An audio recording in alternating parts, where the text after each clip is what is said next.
नमस्कार दोस्तों, आज मैं भगवत गीता के दूसरे और तीसरे श्लोक को लेकर आप सबके सामने उपस्थित हुई हूँ। तो चलिए शुरू करती हूँ।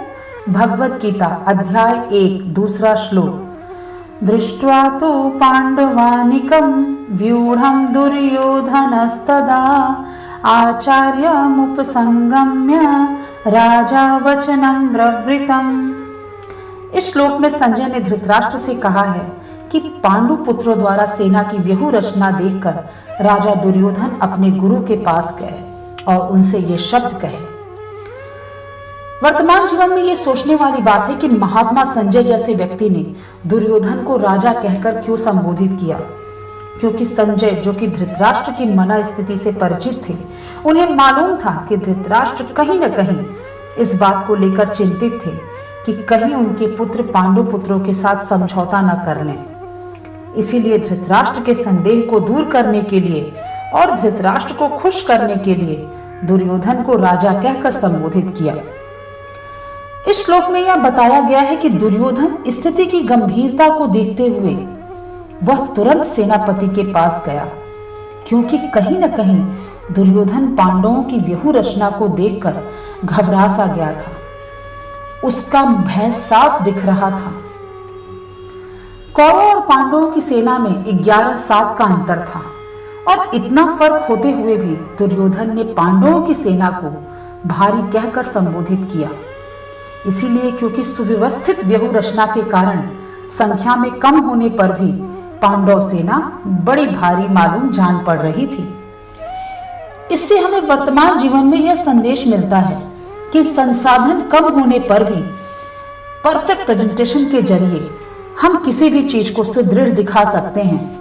और इससे हमें ज्ञात होता है कि आज के समय में जो लोग कहते हैं कि हमारे पास सुविधाएं नहीं थी, उन्हें गीता यह ज्ञान देता है कि सीमित संसाधनों का सही उपयोग अगर आप करते हैं तो किसी भी क्षेत्र में आप सफल हो सकते हैं, क्योंकि as we always know first impression is the last impression.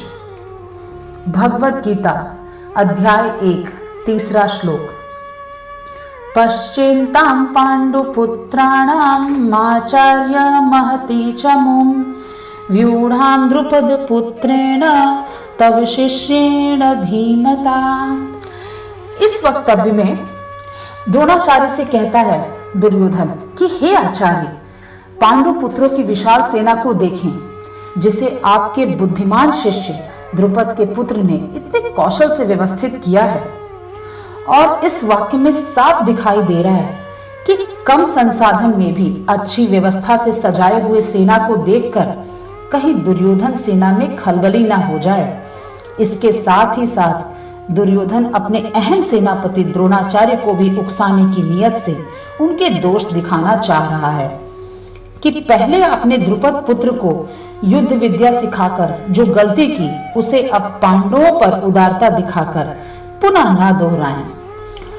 इस श्लोक के माध्यम से हमें यह ज्ञात होता है और बहुत बड़ी सीख मिलती है कि भले ही आपके पास असीम संसाधन हो और आप अपने पर भरोसा अगर नहीं करते हैं, आप में धैर्य नहीं है, तो आप किसी भी कठिन क्षण में डगमगा सकते हैं।